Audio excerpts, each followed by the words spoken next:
আমরা আপন আপন যারে ভাবি সে আমাদের আপন না। পৃথিবীর বুকে মা ছাড়া কোনো কেউ আপন হয় না। শাশুড়ি মনে হয় শতকরা হাজারে মনে হয় একটা শাশুড়ি মার মতো হয়। আর তাছাড়া শাশুড়িরা তো বউদের দেখতেই পারে না। বউদের তো চোখের কাঁটা হয়ে যায় শাশুড়িরা, শাশুড়িরা কাঁটা হয় বউদের। যা দিন পড়ছে বা দিন চলতেছে বা দেখতেছি এরকম। তো মা যার আছে তার মতো ভাগ্যবান মানুষ নাই। কারণ মা সবচেয়ে আপনজন, মাই সবার চেয়ে আপনজন। একটা সন্তানের আগে সন্তান যদি মার আগে মারা যায়, আল্লাহর কাছে সে নামাজ পড়ে সবসময় দোয়া কইরা কয়, "আল্লাহ আমার সন্তানকে তুমি কষ্ট দিও না।" আর একটা একটা মা সন্তান রেখে যদি দূরে থাকে, সে মা না খাইতে পারে, না ঘুমাইতে পারে, না শুইতে পারে, না কিছু করতে পারে। তার উপরে যদি হয় সন্তান কোনো বিপদগ্রস্ত বা অসুস্থ, তাহলে তো সে মার ঘুম আরও হারাম। তো হয়তো জানি না কত মানুষ, কত প্রবাসের মাটিতে কত মারা আছে, কত বোনরা আছে, কত মারা আছে সন্তান দেশের বাড়িতে রাইখা আইসা, সন্তান নিজের সন্তান অসুস্থ বা কোনো সন্তান হামিল, কোনো সন্তান তার বিপদগ্রস্ত আছে, কিন্তু যদি মা হয়ে থাকে তার তো ঘুম নাই, তার তো দিন রাত এক হয়ে যায়। যেমন আমার একটা সন্তান, আমার ২ টা সন্তান, একটা সন্তান আল্লাহর রহমতে এখন সুস্থ স্বাভাবিক আছে। আরেকটা সন্তান এই যে ৮ মাসের গর্ভবতী, প্রেগনেন্ট অবস্থায়। তো মেয়েটা আজকে ভালো কালকে খারাপ। হয়তো একসময় টাকা দিয়ে তাকাইলে মনটারে অনেক খারাপ লাগে।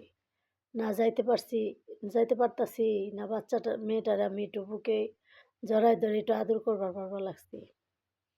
তো মায়েরা তো এমনই হয়। আজকে কয়েকটা রাত ধরে আমার ঘুম নাই। কইতেছি আমি কোরবানি বাড়িতে করুম। কিন্তু আপনাদের সাথে ২ টা ভিডিও ৩ টা ভিডিও বম নিয়ে করা হইছে। তো এই বমের কথা কইলে ভিডিও করা হইছে।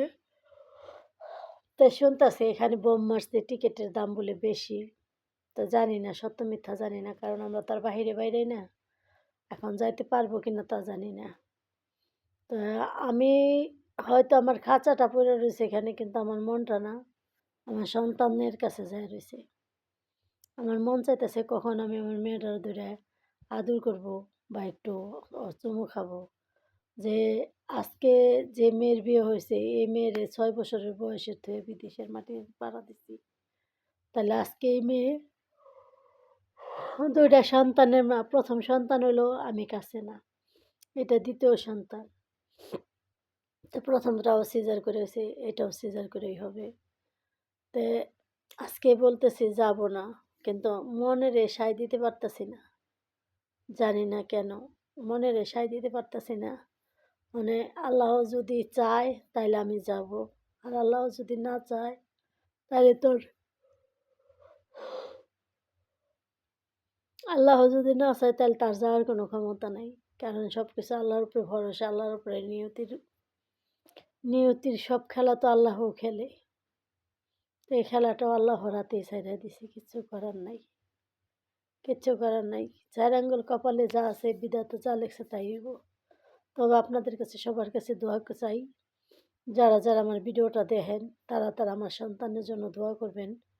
আর আল্লাহর কাছে আপনাদের সবার জন্য দোয়া করি। হয়তো আমি জানি না আমার ভিডিও কতটি লোকে দেখেন বা কতটি লোকে দেখেন না। কারণ যার ভালো লাগে সে দেখেন, যার ভালো না লাগে দেখেন না।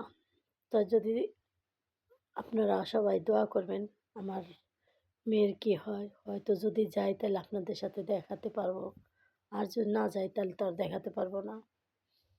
আজকের মতো আল্লাহ হাফেজ, আসসালামু আলাইকুম, ভালো থাকবেন।